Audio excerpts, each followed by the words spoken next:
কালোখালী হাতির ঝিল ঈদের পরের দিন অনেক লোকের সমাগম এখানে। আমি যখন এসেছিলাম আরও প্রায় মিনিট 40 আগে, সেই সময় আরও অনেক লোক ছিল, প্রচুর লোক। এখানে পাশে একটি খান প্যারাডাইস পার্ক আছে এবং প্রচুর ফুচকার দোকান। এই জায়গাটির নাম হাতির ঝিল নামকরণ করা হয়েছে আসলে এই বৃষ্টির কারণে। এটি আমাদের ঢাকার যে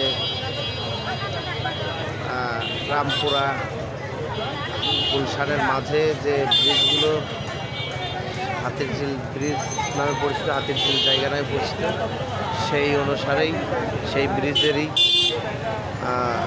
একের প্রতিচ্ছবি এটি। এই জন্য এটাকেও হাতির ঝিল নামকরণ করা হয়েছে। হাতির ঝিল ব্রিজ নামে এই জায়গাটি এখন বর্তমান পরিচিত। মূলত এটি চন্দনা নদীর উপরে অবস্থিত এই হাতির ঝিল ব্রিজটি। এই নদীটি এসেছে আপনার পদ্মা নদী থেকে, এভাবে পাংশার উপর দিয়ে হয়ে কালোখালী হয়ে এইভাবেই চলে গিয়েছে আপনার সেই আপনার মাগুরা জেলার মধ্যে, যেটা কামারখালী ব্রিজ নাকি ওইখানেই সম্ভবত মিশেছে, আমি সঠিক বলতে পারছি না, তবে মাগুরার মধ্যে গিয়ে এটা মিশেছে এইটুকু আমি জানি। তা প্রচুর লোকের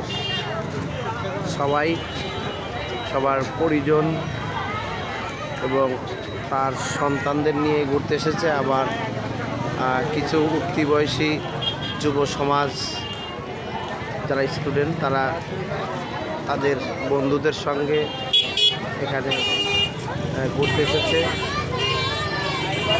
অবশ্য আমি যতদূর দেখছি, আপনারাও দেখতে পারবেন ক্যামেরাতে, ভিডিওর মাধ্যমে, বেশিরভাগই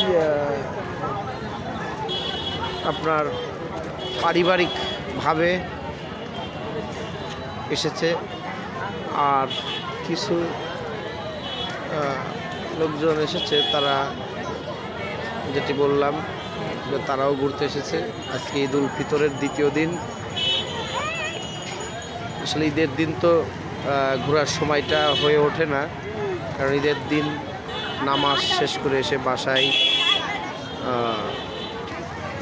বন্ধু বান্ধবদের সব দাওয়াত দিয়ে সেমাই খাওয়ানো, ভ্রাতৃত্ববোধের পরিচয় দেওয়া, এটাই আমাদের মুসলমানের রীতি বা ঐতিহ্য।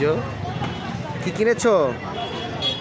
ও মাই গড, এই দেখছেন আমার ছেলে কি কিনছে?